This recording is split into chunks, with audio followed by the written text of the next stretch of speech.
Marco Reus. Daniel Malen! Wonderful! Fantastic from Reus. Jude Bellingham, that's excellent. Jude Bellingham, this is absolutely brilliant. Jude Bellingham! Absolutely magnificent. Reina, brilliant from the American. Just like that. Graceful, salute down for Anthony Modeste. Wolf. Not a bad idea. And there it is, Moukoko for Borussia Dortmund. The long wait is over. Unbridled joy in the Revierderby. Derbysieger, Derbysieger, hey! Hey! Derbysieger, Derbysieger, hey! Hey! Hey, welcome back to the BVB podcast. My name's Jake, joined as always by Carver. How you doing, man? How's it going? Oh, I'm doing great. I mean, I knew we had that chant come in at the end, but I didn't know you also did another tweak to the intro. I mean, that got me dancing. I know no one else has seen me do it, but I mean, if I had a Moukoko highlight in there, I gotta put the most recent one in there. I got to. So, of course, we are back this week to recap a great win over Shalke in the Revierderby.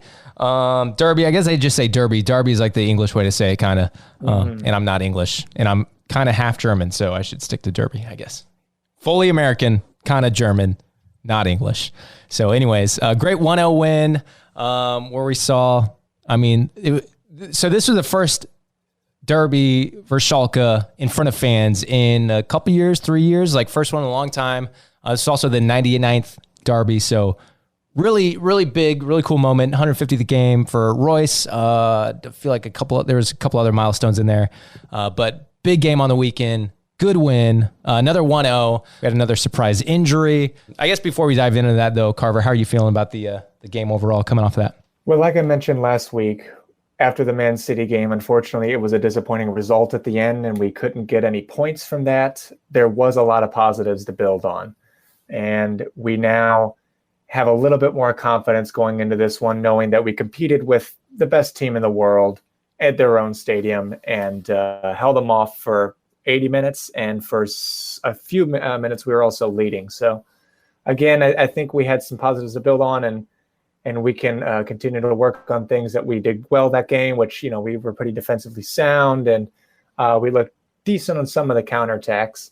And now back at home against an opponent who is just not Man City, and having the supporters behind us got me feeling at least a little bit like the team was going to be up for the challenge, which they were. I mean, and also given how Guerrero had some sort of muscle injury and was out for this one too. I mean, you texted me and I didn't even know yet. And I was like, I wish I could say I'm surprised at this point. I mean, really. I mean, who else could you lose at this point? I don't even know. I mean, and that's before the game too. We had an injury during the game, which we'll get to. But yeah, the surprise is just who's it going to be? Like, it's not a surprise that someone's going to be injured before the game now. And I just hate. It's not if, it's who. Yeah, it's who. You know? That's the surprise. And I mean, when I texted you, it was just like, oh, yep, here it's happening again. But again, we find out because we get the lineup, and that's it. Like, there's no communication beforehand. It's pretty frustrating because I want to be me, and I know all the other fans too. We want to be as upset if we weren't so caught off guard. If you just tell us even the day before, hey, Rafa pulled something up, like he's out tomorrow. All right, cool. I'm going to be a little upset, but not as upset when I find out seeing the lineup an hour before the game. And at first you see the lineup, you see the starters, and you don't see Rafa. So you like look down, you have to squint on the subs who you almost have to like reread to the starting 11 again. You're like, oh, okay, hold on. I missed him. Where is he? And then you look at the subs in way smaller font and you're like, read that a couple times. And you're like, oh, nope, I don't know where he is. And then you hope for another tweet that says, oh, he's out with an injury, or you just wait for who knows what. I don't know. That's super frustrating every single week. But I mean, I think there wasn't really anything that came from the club. So I found on Twitter, Patrick Berger from Sport One was just saying Rafael Guerrero didn't make the squad due to a muscle injury. And, you know, who knows what that means, because it seems like every player has had something like that in just weeks, really, even. But other than that, again, the lineup's kind of picking itself. Yeah, did you have any other thought about the lineups or anything about this game? Yeah, so I'll run through the lineup. I'll give my thoughts. So we did see Wolf at that left back position, which we've talked about before, like Wolf on the right and left, and obviously he can, both games he's played on the left, he's done great. So, and seeing him in that position, I wasn't worried this time at all. Like, I was feeling pretty confident, and he looked great throughout the game. So anytime he pops up on the left side, I'm not going to be too upset about it. I don't mind at all. So Wolf, we had Schlotterbeck and Hummels. Some people might be a little surprised to see, that combination after seeing Süle and Hummels, just seeing Hummels or Schlotterbeck. We have three center backs that have been performing well, and they seem a bit interchangeable. Like, even when we saw Süle and Hummels play together last week, like, they were still solid together, which is good to see because you always want to build that partnership. But it seems like we got three interchangeable center backs, which and you will continue to build that partnership because obviously Schlotterbeck and Süle have a lot more years to go in their career rather than Hummels, but it makes Hummels better in the fact that, and he said this even in the summer, really went before Schlotterbeck and Süle even really arrived at the camp. But this is what motivates players to actually play better, that they're having to actually compete for their spot and compete against their teammates, and that just drives a lot of people. And it looks like we've been getting the best out of Hummels so far. So again, that's a good problem to have for a coach. Oh, definitely. Yeah, I feel like he's been doing great. He's been super motivated and playing really well. So I think moving forward, like, no matter who I see in that pairing in the back to start, like, I'm pretty confident in whoever starts there. We had Meunier right back, O'Shane and Bellingham in the middle again. Malen back from injury, getting the start along with Royce and Brandt with Modeste up top. And I don't know why I keep forgetting to start my lineups without Meyer. No disrespect to him, but obviously he was in goal. We did see the formation change from what we played against Manchester City and got back into our 4-2-3-1 for this. Schalke are going to come out to compete on this one. They're not a team to really shy away from a fight like this. And a lot of those players still know the history and the rivalry between these two clubs and how much it means to the supporters and how much it means to higher up to the club too, and coaching staff. So, both teams are looking to come out and compete. And you saw throughout this game how more the tensity just came to build even more, and the tension just kept rising. And it was only a matter of time to see who else would get injured after Royce. Yeah. So before we will talk about Royce and that injury a little bit more, but I mean, like, beginning the game, starting the game, what were your thoughts? You talked about the Man City and coming off that game, and last week we talked about, like, I hope this doesn't bring the team down, and I hope it gives them the confidence, even though it was a tough way to lose. And it looked like they did have a lot of confidence going into this game. Of course, playing at home in this kind of match will keep you hyped up. So I was happy to see that, and it looked like they started pretty strong too. Yeah, or at the very least, the will to fight and the will to actually go out and give it all for your performance. And of course, Schalke were going to really just sit in here. And they were still wanting to come out and compete, but defensively, they had at least 8 or so players behind the ball each time. So it was going to be pretty tough to break them down, which it was pretty much the whole game. And you could look at a handful of different reasons as to why, which we'll get into. But the beginning, I thought we did look pretty strong. It was tough to get Modeste involved pretty much the entire game, really. But having him as the focal point of your attack, we just couldn't really get much of a sting in anything that we were trying to build. Yeah, I still think, we'll talk about Modeste a little bit, because I still think we're not necessarily playing to the strengths of playing with Modeste. We did have quite a few more crosses in here, and ironically later in the game when Moukoko comes on from Modeste, that's how we get the goals. We cross it in, and Moukoko gets the header, which is what we need to see from Modeste. There was a fairly early chance for Modeste where there was a cross in, I think from Meunier, and he just miskicked it. And we've seen this a few times to where he's not really gifted with his feet. Yeah. And so is that something we need to correct, or is that something he needs to work on? Or I just don't know where this misconnection is happening. I know where it's happening, but I don't know. It seems like we haven't corrected it. Terzic hasn't corrected it yet. We're not doing what we need to do to play properly with him. And I don't know if that's Modeste not adapting to us or us not adapting to Modeste. Because it still looks like we're doing working the ball around a lot, and we're just not putting that cross in. So is that on us, or is that Modeste not getting involved in the build-up or play or whatever? Yeah, well, I think it can be a little bit of both. It's not only us trying to adapt to having a slower striker up top, which is, we haven't had something like that up top for a long time. But at the same time, you're having Modeste adapting to this kind of level too, week in and week out. I mean, he's played against teams around that are like Schalke before, but he also just came off the back of a Champions League game as well. So he's still trying to get into, this higher level overall. And I can't say we can expect him to really improve too much with his feet, just given how old he is. But we can try to squeeze every bit of strength, I guess we can, out of him with his heading ability, hopefully. And it's just a matter of, I guess, trying to get him to be in better positions and also having support around him too. I mean, now that we brought in Adeyemi at the end and Moukoko, I mean, that just breathes so much more life and pace into our game as well, which Modeste doesn't really have. Yeah. We'll jump into the Royce injury, which was tough to see. 28th minute is when he went down. Kind of a collision, no real foul, just he collided with, it was the Schalke defender, and goes down with the ankle injury, has to get stretchered off, which does not look great ever. And he was covering his face the whole time too, which I honestly was almost tearing up. I was like, shit. I mean, he knows something is gone. And it's crazy that in the last year or so, maybe two, how many games he has played, given his whole career has just been known for its tragic injuries. Mm-hmm. And I thought maybe he might have moved past that, given that it's been so long now and he's played week in and week out for so long. But after seeing the replay, I was like, oh shit, that looks rough. And again, I couldn't see his face whatsoever the entire time, from the time he went down to being stretchered off. I didn't see him. So yeah, I was very nervous. Even the day after, I was nervous too, but right before that report came out. Yeah. I mean, it's bad when a player goes down, is he immediately covering their face and because they, I mean, if something bad happens, but fortunately enough, we did get the news. I mean, who knows what happened? It always seems like it takes us a little longer to recover from injuries, given all our problems. But fortunately, the report we got, or from the scans and everything, says it wasn't a serious injury. He didn't break anything or fracture anything, but he should be back in a few weeks.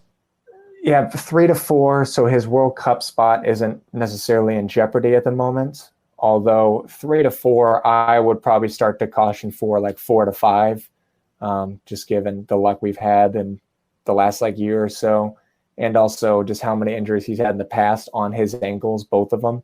So I think we're going to be a little bit more cautious, especially with, again, the run of games that we have coming up.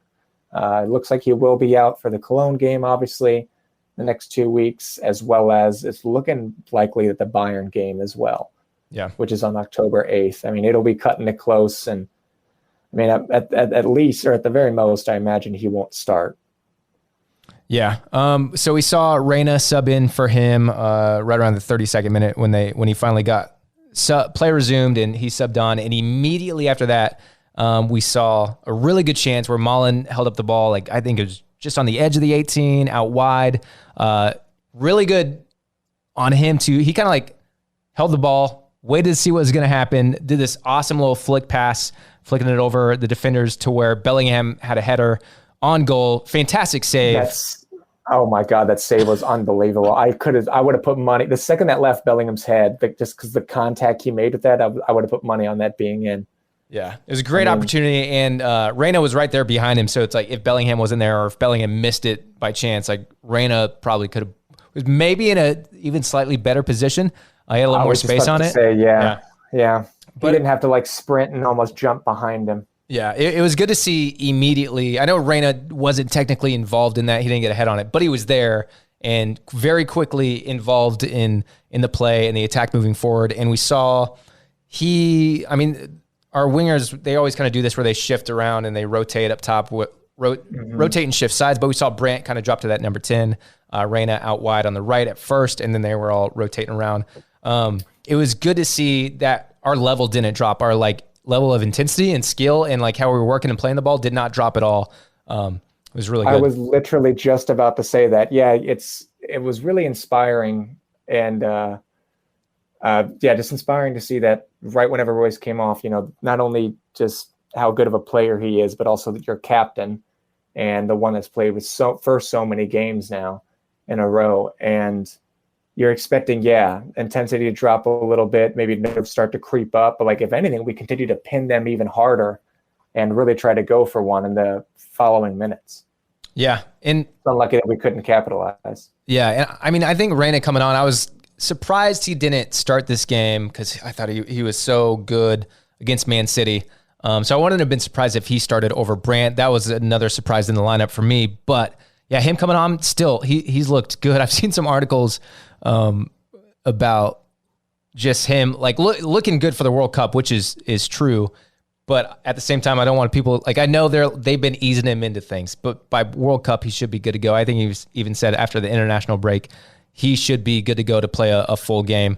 I just, again, don't want people getting carried away. And I'm maybe we'll talk about it a little more. We're going to talk USMNT just briefly, but if Dortmund's easing him into things, I wonder how those conversations have been with Berhalter in Dortmund, and as far as the ease, which I know USMNT has a lot of options up there, so I don't think they'll overwork him, but what we've been seeing from him, I don't want Berhalter to throw him in there for 90 minutes now.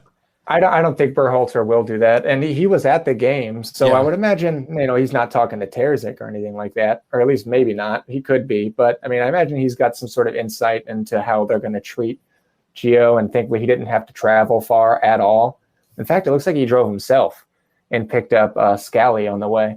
But yeah, I mean, thankfully Reyna's still looking pretty healthy though overall. And I just wanted to say too, I mean, the header again from Bellingham, I mean, there's only so much you could do with shooting, and especially in that kind of position. But Schalke's keeper Schwolo, I mean, of course he has to have the game of his life in this one. It seems like always there's bangers against us and 30 yards out, or the opposing keeper is just apparently every keeper is Neuer on their day, and that's always against us. Because it wasn't just the header, it was just minutes after that too that I think it was Brandt that had a shot right outside the 6-yard box, and somehow we got to that as well. Yeah, Wolf had one a little later. I know it wasn't it might have been Wolf, kind of right at the keeper. And then Malen, I don't remember when Malen had a couple of really good runs where he diced through the defense and was probably got to the 6-yard box and had a go, but it was almost like he didn't get enough power on it, which is the opposite of what we usually see from him, making those runs, getting real quick shots off with a lot of power, but not that much power and right at the keeper. But I thought Malen looked great coming back too. His speed is awesome. And of course, in this game, we saw his skills were great too. I also thought it was interesting. I mean, not interesting, but I thought it was good to see him taking corners on the left side. It was interesting to see the split left versus right when whoever was taking the corners were both right-footed, so it didn't really matter when you look at it from that perspective. But I thought his corners were great. He had two, I think in the first half, that were in really dangerous positions where we got ahead on the ball or barely missed it and a little miss hit from a header. But I mean, we've seen some pretty terrible corners and free kicks, I feel lately. So it was good to see some good ones coming in from Malen. I feel like he had a great game. Yeah, weirdly enough, it's almost rare to see in any club a team having a consistent corner kick taker that can actually get them into dangerous areas on a consistent basis. It's pretty rare, which is strange. But yeah, thankfully, Moukoko, Modeste has not scored a lot with his head this year, but at the very least, on a defensive standpoint, he's cleared, I don't know how many for us. So late game, whenever we're really needing to park the bus or, pack it in against the set piece, we can have an extra body in there that knows how to get the ball out. Which, I mean, on that note, there was a corner right at the end of the half with a Modeste header that just went wide by a few feet. But I mean, that's also encouraging to see him make connection and just a little bit wide. I'm not too mad about that. At least he's getting those chances a little more. I know I just went on a rant earlier about him not doing much, but positive and good to see from the first half. I mean, any other thoughts from the first half specifically before we dive into the second half and everything that went down there? I mean, I thought it was a good first half. We were in control the whole game, creating some chances. We still kind of didn't finish our chances or that final pass. We're still struggling in that area. I think that again comes back to how are we playing with Modeste and vice versa. And that's the thing we really need to figure out, because that's kind of what we've seen in every single game. But I mean, and also just going into that second half, we just need to stay patient. There are some times where you're not going to score, even though you're dominating all 45 minutes. Look at Man City. You just have to stay patient and not lose your head at all, especially, at times when we try to get a little bit desperate for a goal and we're caught out of position and, and our high line is exposed and then it's just an easy tap in for the other team. Then they can really park it in. So, again, just staying patient, staying organized, staying alert, and just hunting the ball, too, up top, which we did. I mean, even though the first 5 or so minutes of the second half, we were still high energy and going right at them and could have netted one pretty early on as well. Oh, yeah. We had a couple of really good chances early on. And like you said, we started super strong. I'm always a little nervous second half just to see. I almost expect like if we're like dominating the first half, I expect that Schalke or whoever we're playing to come out strong. And we've seen that a few times where we come into the second half and we drop off a lot. So it was good to see right off the bat, a lot of pressure and already creating chances pretty early on. This is overall a game thing, but I thought Meunier and Wolf, just talking about our fullbacks, like I thought they were getting into really good positions and creating a lot of opportunities moving forward, which was good to see that working wide and working with them, even if, we'd almost see Wolf as, Wolf's an attacking player, so he can get in advanced positions, but in where you might think, all right, let's make sure he's settled defensively first. I thought our fullbacks offensively, defensively, both did really well. Yeah, I was just about to say there at the end too. Not only offensively did they perform pretty well, but our whole back line was very defensive sound the entire game. Schalke only had 0.3 XG, so we kept them quiet pretty much the entire 90 minutes, and that's pretty tough to do if you're Borussia Dortmund. So there were a couple more chances Schalke created a few chances here and there in the second half, but nothing was really on target. We didn't see Meunier have to do anything. Another good game for him where he just got to hang out and chill with the fans over the yellow wall. Didn't have to do much this game. He maybe had one save or he stopped a corner coming in, I think. But besides that, not much from Meunier.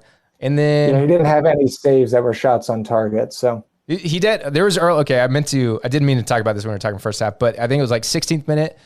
He had that one where they kind of broke through our lines. It ended up being offsides, but he came out of the box to stop the defender and kind of took the defender out completely, took out his legs. Yeah, I don't know how I forgot that. Oh boy, we have seen. My breath. If that wasn't offside, that's a. Well, at first, I got to shout out the Borussia STL supporters group who I went to Amsterdam Tavern where they watch games at, and it was such a good time watching the game there. Big shout out to them. There were some guys filming for. I feel like it was Sky filming the supporters group. And it was just a really good time. I love those guys. I'll just going to throw some shade to anyone who's fan of from what I've experienced at the Amsterdam specifically, you always see these Man United fans and these Arsenal fans show up and all these teams from the Premier League. But it seems like they're all just a bunch of random people who show up to watch the game. But the Borussia STL supporters fan club is legit about us. Oh yeah, it's a legit group. Everything's organized. Everyone's cool. Everyone's hanging out and having a great time. We're actually watching the game together. Shout out to them. We show up in numbers too, and we have stuff around us. We have the decorations and everything. We make our own little black and yellow corner every time. Yeah. Yeah, it's always a very good time. It was awesome, and I don't remember what I was saying. Oh, we were watching. Okay, at that specifically that part. I remember thinking, of course, that guy's offsides, and then we see the replay, and I was like, oh wait, that's the different guy than I thought was offsides. It was really close. Ended up being offsides. Sorry, I went on this whole rant, but. Yeah, I knew at the very beginning, their striker Tarode, I knew he was off, but I forget the player that actually ran through. I think it might have been Larson if I'm not wrong, but was actually looked on sides in the first replay. Yeah, and I was starting to hold my breath a bit. And we have seen Meunier. There's been a couple other times where he's come out of the box like this, and I think this was the worst one, obviously, because he kind of missed the ball, took out the player. But in the other instances where it's happened, I think he's done pretty well to time it, to get there at he missed the ball, but he was there at the right time. So I think he's been pretty smart with his timing on those couple chances specifically. So, and that's really all I can say about him because that's all we've really seen from him because he hasn't, besides the Man City, he could have done a little better. But in this game, he did not have much to do, which is always good. Our backline was holding up. Yeah, and then. So comes around the 60th minute or so, we see 2 good subs from Terzic. Actually, pretty much every sub that he made this game is exactly who I would have brought on and exactly when I would have brought them on as well. Right around the 60th, I was like, we need some more pace up top and we need some life breathed into our attack. Modeste is just not cutting it today. And we need a lot more pace because it looks like Mullen, again, I mean, he was exposing them a handful of times in the first half and getting behind and making those runs and just keeping the defense honest. And with Moukoko and Adeyemi coming on, then now you have 2 other players to match that speed. And we look like a whole different team. Yeah, man, I am excited to see Adeyemi more. I think we do have kind of similar players with him and Mullen. I think they can play on different sides usually, but as far as just their pace and their quickness and their touch and their skills and everything, like they can just like cut through defenders and defensive lines, which is really exciting. So I really want to see Adeyemi a lot more, but I think watching this game and seeing Mullen having a bit more maybe experience at this level, I think maybe Adeyemi has a little catching up to do, but I mean, we've seen before in the early games that he can play at this level. Yeah. There's still, I think, some things he needs to learn a little bit, but I'm super excited for him. And we're almost back to that. Well, who do we start now? Like now that these guys are coming back, we have a little more depth, which is opposed to 2 weeks ago when we're like, yep. Yeah, we don't have this is all we have. Yeah. So right whenever they came on, I mean, we already say we look like a different team, but we're already looking so much more dangerous as well. I mean, Moukoko makes that great run, and unlike Modeste, he's going to be able to catch up to those and, again, keep that defense honest. And, I thought he was going to score within the first minute when he had that chance. I think he took it with his right. But, again, Schwolo with just another really great save, in my opinion, to get down really that quick and keep the ball also just stuck to the ground, and just it was a good save. You talking about but again, creating chances already. It was like the half volley, like Meunier lifted it over everyone. Exactly, I mean, It wasn't like a lift because he was like nearly at the halfway line, but like over the top of the defensive line and everyone. And Moukoko kind of got it on the half volley, right on the edge of the 6 or in the 6. But it was another good save. But that was 2 minutes on. Again with Reyna getting into it real early. Moukoko right off the bat, right when he comes on the field with his speed. And let's talk. I mean, this is the time to do it. Moukoko versus Modeste. With Moukoko, in this game, you noticed a lot. Modeste kind of sitting in spots and kind of just waiting for the ball to come in, and instead of making runs here and there. And I mean, that's his game. If that's his game, then we need to work to it. But the benefit with Moukoko is his speed and his ability to move around. He can drop back and he can actually finish with his feet too. I mean, Moukoko is. And that's not even too much as of having a go at Modeste as much as just shedding some light on how good of a finisher Moukoko can be. I mean, he's been showing his quality in front of goal since he was 12 years old. Yeah. And again, he's creating chances and looking dangerous right off the bat. And if we were playing literally pretty much anyone else in the league, if besides Cologne next game, I would have said start Modeste. But since we're going against Cologne, I gotta give the spot to Modeste one more time. Yeah. Even though, I mean, we'll talk about Moukoko's goal, but he was, for that header, Moukoko was out-modesting Modeste. I wonder if part of it is, well, I think 100% this is part of it, but Moukoko is a little more used to, Moukoko is a player for our system. You can correct me if I'm wrong, but his speed and the ability to work with the wingers and the number 10 and rotate, and that's how we can play, is just working around the 18 and creating those chances with a very mobile striker. Just high energy and aggressive.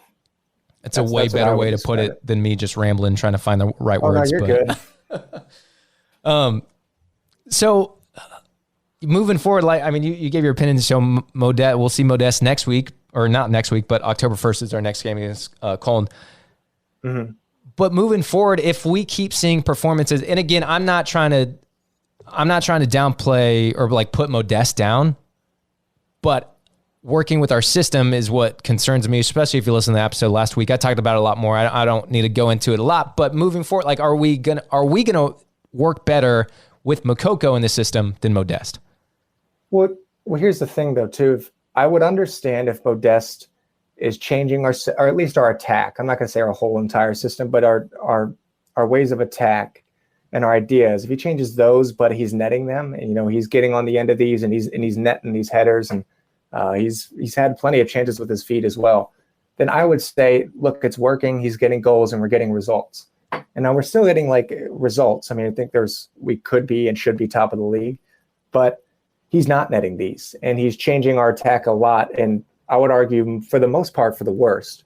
I mean, defensively, again, he brings on another big physical presence, and even attack, he brings that physical presence as well. But he's still not finishing a lot of things that should be goals. And at some point, you have to start looking at the kid who is producing at this kind of level and consistently, and with like a third of the time as well. I mean, well, again, if it weren't for anyone else but Cologne, I would be starting Moukoko this next game. I mean, stats-wise, Moukoko has 2 goals, doesn't he? I think he's got 2 in Bundesliga, and Modeste has 1. And again, like a third of the time too. Yeah. Modeste has been getting a start week after week after week. And we've seen twice now Moukoko come on late and score. And I mentioned it already a few minutes ago, but the goal that was scored by Moukoko is literally a classic Modeste goal. Oh, yeah. Moukoko was the one that actually scored it. I mean, his first chance a few minutes ago that I was talking about, Meunier set that up, and then the next one was from Wolf. So again, they were defensively sound, and they were still creating chances in attack. And wow, Moukoko, for a player that's not big and not known for his, being a threat in the air, what a header. I mean, that was towering, and that was dominant. And he's not a tower. He's a small dude, so it was crazy to see him get that Modeste type header, which came from young too. Yeah, 79th minute. Started from Reina, had a nice he switched the field out to Wolf, who took a couple steps and moves and touches, and then whipped it in. Moukoko got there to head it in and put us up and eventually get the win. So are we not putting those kind of crosses in for Modeste? Or I mean, it was a good cross. Wolf shouldn't have had the time and space that he did he was a good first touch. It was really high on his chest for him to settle it, but he was still able to get it down and under control very quickly. And as a defender, once they start to have it, you got to go out and you got to actually pressure them. And their defender just kind of sat and watched, which gave Wolf the space to actually whip that cross in. And it was a really good header. I would imagine Modeste should have gotten on the end of that one as well. Mm-hmm. But take no credit away from Moukoko for actually, jumping up and getting his head to that and being so clinical as well. It's not like it just kind of, zipped across his head and he just kind of barely re-angled it. But I mean, he actually put it on the other side of the goal. Yeah, it was fantastic. And then the rest of the game after that is kind of a blur. One note I did take is that we were still looking to get another goal. We even started countering a bit more. And of course we had Adeyemi in there too with his speed, and the dude was all over the place. He bicycle kicked a ball that was out of bounds and then ran in Before we get off to that, I do want to say the last thing I want to talk about Moukoko's goal is the celebration. Yeah. I mean, that had me so hyped. That had me yelling almost the same way as well. I mean, look how much passion he brings as well. I mean, he wants to score for Dortmund every goddamn game. And I said a few months back, if there's one thing that I think is really going to help convince Moukoko to stay, is he's a player that thrives, and I'm talking thrives on a supporting atmosphere like the yellow wall. I mean, to score in front of that week in and week out and have that, and you have your name just screamed at you like that's what fires up Moukoko to, become the player that we knows he can be. Yeah. I mean, who else would you want to score the winner though in this game? You could put Royce up there, but Royce or Moukoko, and maybe Moukoko, we need Moukoko to get that more because that's also the kind of player that Royce would be too. I mean, to lift it off to another one of his teammates. Yeah. But I think that can do so much for him and for us if unless it gets into a frustrating situation where a couple weeks and he still isn't getting as much time as he wants or maybe deserves. We don't have to get into that conversation again, but for him to score that in front of for this kind of game, for a kid from Dortmund to score in this game, which means so much in front of the fans again for the first time in a couple of years, huge and awesome. And hopefully it can just be a catalyst to, I don't know, have him be our next striker, killing it for years and years and years. For years and years to come. Yeah. And just seconds after that, you thought we were going to put the game to bed with the chance from Reyna. I mean, and that is a shot, or it would have been a goal. That's exactly who Reyna is in essence. I mean, for him to have, it was a beautiful little cutback, and just for him to kind of wrap his foot around it and get a finesse shot into the top right. I mean, I thought that was easily in, but it just whiskered wide, and that was disappointing. I would have loved to put the game to bed there, but of course we got to go into 10 minutes of, heart attacks. Yeah. And right after that, I mean, that's whenever Chan came on too, which again, that would have been a sub I would have made. It brings in that muscle and hopefully can tighten down the defense a bit. But the man goes out and makes another ridiculously stupid foul. What was that, 60 seconds before coming on? Maybe not even 60 seconds. Maybe it might have been 30 seconds. But he just wasn't in a good position. If he's brought on, I imagine he's going to be played more of a deeper six, because we don't have anyone else right now. And you have Ozchan still. I think he was on the field, but still, if you want to have people back, to actually try to secure the win, then they need to shape up like that. And Chan was way too high up and just runs back and commits a stupid foul. Puts us easily in a bad area. Yeah. We did hang on. We can't defend from set pieces. We did hang on, yeah. Hung on for the win. I was holding my breath. I mean, anything else from this game? It's another 1-0, which, I mean, we've talked about it. We take those. We'll take them. Now I'm just, we'll take it. We'll take it. I think it took us like over 20 games last year to get to 4 clean sheets, and this year it's only taken us 7. So, I mean, we need to do better in front of goal, but on a defensive standpoint, we're looking pretty solid so far. Anyone else? I mean, Bellingham played amazing as always. This was also his 100th game already played for Dortmund. That was the other milestone I mentioned. I was like, there's definitely another milestone, and I'm terrible because I forgot it was Bellingham. But yeah, 100th game. We don't talk about him enough. Like, he's just so solid all the time. It's like we don't, what he did, just a full game of amazing things, and he got fouled like 3 times in the first 5 minutes, like pretty hard tackles. He was the most fouled player last season. So, he's just so good. I love Ozchan too. I think he has been fantastic. And again, he sits back a little more, and he gives Bellingham the opportunity to get up on the field more, which we saw. We saw a few chances from Bellingham again. Like, it's great to see him in those advanced positions. Ozchan sitting back. I think he's great at like his intercept and his ability to win the ball, win tackles.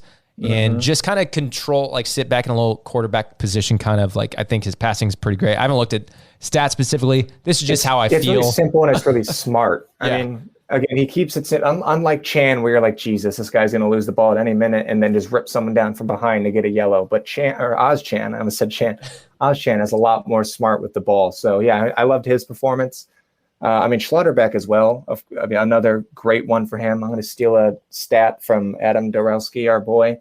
And in his first Revierderby, Schlotterbeck had a career high 15 progressive passes. His previous high was 14. So, I mean, it's not just 2 center backs that whip it back and forth and, don't do anything with it. Hummels is obviously, he's been in the quarterback role, and he's known for pinging balls really up high. And Schlotterbeck is no stranger to a nice day of passing as well. So there's one thing I want to talk about Schlotterbeck, and I don't think it's a bad thing, but it leaves me slightly concerned. Just his ability to come in with the slide tackle or whatever is amazing. And we haven't seen him really miss one yet, but he always goes for these big tackles where he comes sliding in. I think there was one, I don't remember the game, but he kind of missed the tackle and he fouled the player, and he was the last defender back. That's why it stuck out in my mind, because he was the last defender, and he still went for this big slide tackle where he didn't win the ball, took out the player, but because he took out the player, it stopped and held up play, which is great. But I don't know if this is something you notice, is there any concern seeing him make these big tackles when he is the last player, and there's a very good, he's good at it. He can time it well, but what if, say, someone just pings it around him and is off? I've noticed from the very beginning, he is very much a risk taker, defensively and on the ball. He is a risk taker, and at some point that might come to bite us if he doesn't, which he does. Obviously he doesn't make much of any mistakes, but just the little ones. If he doesn't try to nip those in the bud early on, You don't want to become a player that's prone to, having boneheaded mistakes like that. But I mean, so far he's crisp and clean, getting to pretty much every tackle. So right now, more power to him. Just be conscious of what you're doing and be smart. Okay, we talked about this game way longer than I thought we would, but I mean, it's the Revierderby. We got to give it some love. I'm fine with that. We won, by the way. And we won. Just in case anybody missed that, we got the dub. Yeah, did we not say that? We should have said it earlier. I think it's 3 Revierderbys in a row as well. I know we didn't have them last year, but I want to say it's at least 3. Okay, so let's talk international break, coming up on the international break, which is always a bummer because, I mean, international soccer is cool, but I like watching my club week in and week out. But Dortmund's next game, October 1st, is when we get back from the international break. We said it before, against Köln. Yeah, real quick, I wanted to mention for Cologne that it's an away game, and I know some of you may have seen that Özcan was looked at after the game against Schalke and picked up a small knock. But the goal is hopefully for him to be in the squad for Cologne. I obviously would love to have 2 players that played on Cologne last year play against them this time around. But we'll just have to wait and see until probably Thursday, maybe early Friday, to see if Özcan's going to be in the team. Other than that, Cologne are a very aggressive team. They don't shy away from anything. Just our last few meetings has been pretty tense. I mean, Stefan Baumgart is a manager that likes his team to go out and be aggressive. And we also have some other players that are on them now. I mean, of course, you have Stefan Tigges, who's been starting recently, so he might be starting, I guess, this game against us. Either way, it's going to be an interesting, I guess, swap of a handful of different players. But it's going to be a fun one. Yeah. Again, we'll be back from that game's October 1st when we get back from international break. The benefit with getting a couple injuries international break is you have a little bit of extra time. So thank God. We're not missing Royce for as long or as many games as we could. And then, yeah, of course, there's the chance that Özcan will be good to go when we get back for that game. So crossing our fingers for that. But so moving on to the international break, we're going to talk a little USMNT. We're going to talk about that game next week. We will be back. We're not going to take a break for international break. We'll actually talk USMNT for the international break we'll talk a little bit about like our other Dortmund players out on international break, which we got those games coming up. Do you want to run through those games real quick, or do you want to talk USMNT first? Oh, we can run through Germany. Sure. Cool. So Germany, of course, the Dortmund players who got called up is Süle, Schlotterbeck, and wow, I'm blanking. Why Brandt is that one? Brandt is the last for one. Germany? Yeah. And so I know Schlotterbeck and Brandt obviously they haven't, I don't know if they've started, but they haven't got a ton of time on the national team. So it'll be interesting to see these games coming up if they get any minutes. So they got a couple competitive games. What is the Nation League qualifiers? I don't know what they're playing in. I don't remember, but it's the Nation League, and I know Brandt played for the national team in the World Cup in 2018, but he had that dip for a few years. So yeah, he's finally getting his chance to go back and maybe make a spot for himself at the World Cup. I don't know. Yeah. So Germany is playing Hungary, 2:45 Eastern time this coming Friday, and then they've taken on Bellingham, and the Three Lions with England Monday, 2:45 Eastern time. Both those games should be on Fox Sports 1. All the Nations League stuff are on Fox Sports. There's a couple games where it didn't have TV listed, so those are going to be a mystery. Jude Bellingham with England is taking on Italy this Friday, same time as the Germany game at 2:45 Eastern.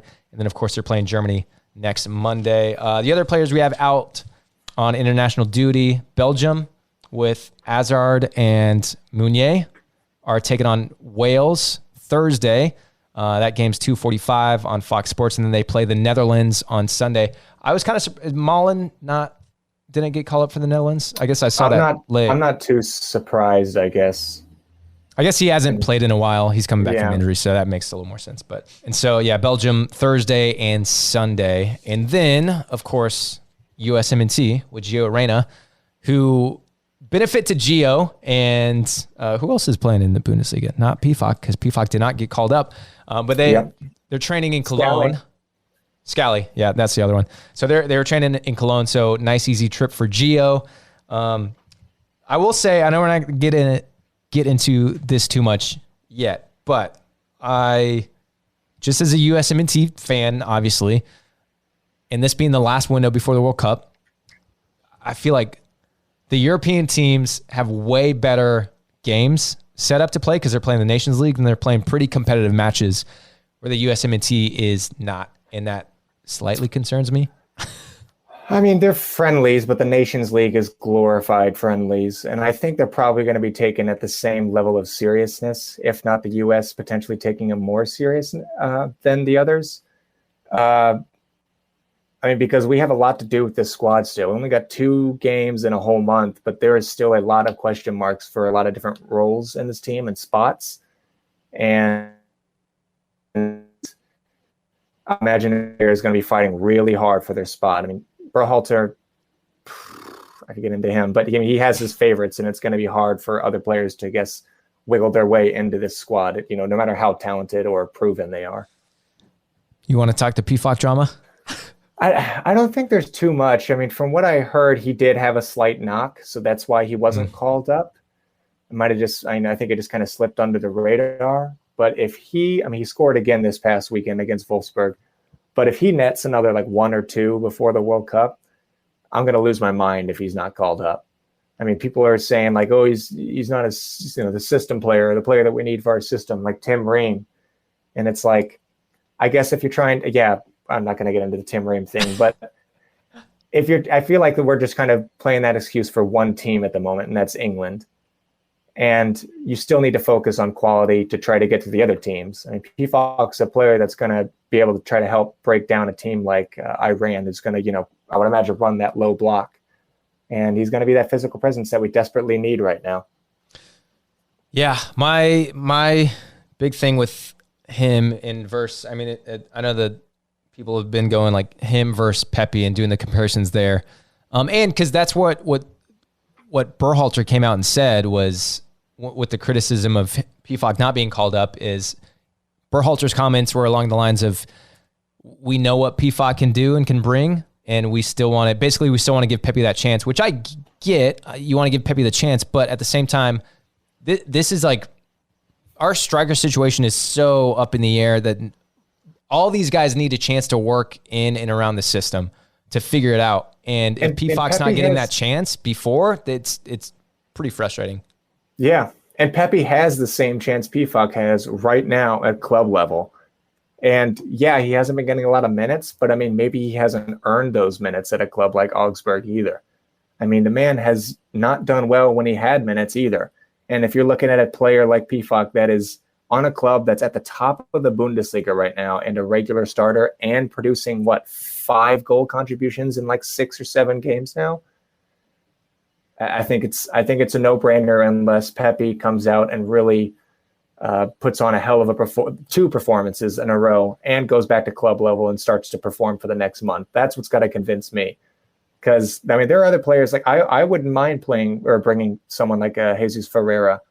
I mean, you could have the physical presence, the tall physical presence is going to have one system, and Ferreira can also bring another kind of whole dynamic to our attack too. I mean, he opens up a lot of defenses with him being a false 9. But at the moment, out of those 2, for just strictly in that central role, that's my 2 over Pepe.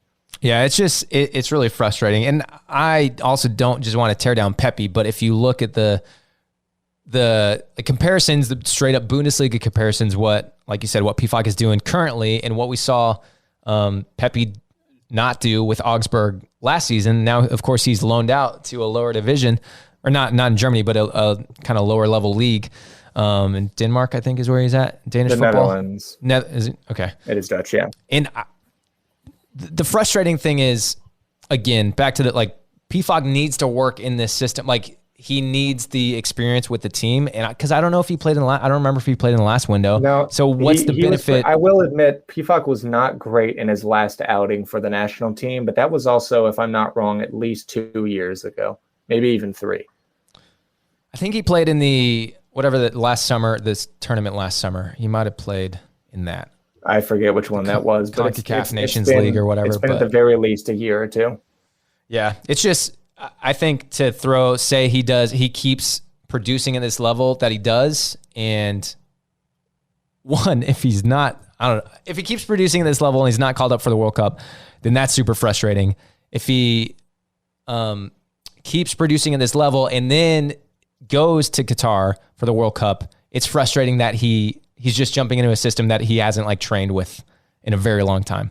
So I don't know. That's where I stand with it all. But I agree. And so we'll dive deeper into that next week after they play their first game. We'll see how it goes in the next week, and then we might have more things to say or less things to say. But so USMNT, I'm really excited that this game is Friday morning. I think it's because most Fridays, I mean, the Aussie Rules football season is coming to an end. If you haven't really talked about it before, I'm not going to get into it a lot, but I'm a big Aussie Rules football fan, and there's always games Friday morning at like 4:30 in the morning, which I like to wake up for. There's something about waking up before the sun. I don't do it regularly, but on a Friday to watch some footy, I'm all for it. I get what you're saying. And I haven't done it often, but I think there was a time where I used to get up. It was years ago, but I think I remember seeing like a handful of like Liverpool games at like 5 or something like that. So I hear you. So I'm pretty hyped to wake up early Friday morning, delay work for a little bit, and watch USMNT. I was supposed to take a class at the gym, and I canceled it so I could watch the game. So USMNT taking on Japan, 8:25 a.m. Eastern time, a little earlier for us. Central time, 7:25, and it is on ESPN and ESPN Plus. And then next game is versus Saudi Arabia next Tuesday at 2:00 Eastern time. I did not see a TV listed or where if it's going to be streaming or on TV. I really hope it is.